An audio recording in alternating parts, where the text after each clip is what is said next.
I really believe that Canada, at our best, we have a capacity to recognize when there is an issue that touches the national interest. The federal government puts together its starting lineup to deal with the prospect of American tariffs, reassembling a cabinet committee on U.S.-Canada relations that hasn't met since the last time Donald Trump was in office.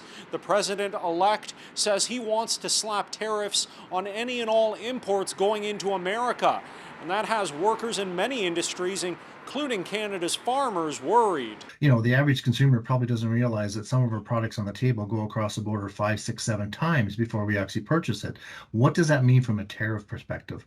Agriculture accounts for 1 in 9 jobs and over $150 billion in annual GDP, bigger than even Canada's auto sector. Keith Curry of the Canadian Federation of Agriculture says he's hoping the Canadian government is ready to play hardball. Honestly, we're tired of losing all the time. We're tired of having to give all the time. And maybe it's time our government stood up for agriculture. After the committee's first meeting, the Deputy Prime Minister pointed to Canada's tariffs on Chinese EVs, a signal to the U.S. that Canada is on America's team in any trans-Pacific trade war. Freeland adds that previous trade talks with America on steel and aluminum taught both sides important lessons she believes America hasn't forgotten.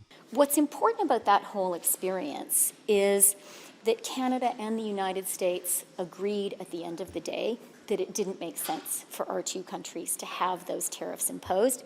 Right now, the committee only includes Liberal cabinet ministers, and it's not clear if opposition politicians would be welcomed in.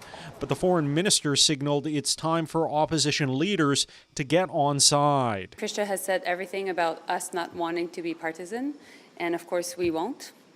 The question is whether Pierre Poilievre will want to be partisan and defend Canada's interests. Our goal is to make sure that we work all together. In Ottawa, Shaoli Lee, City News.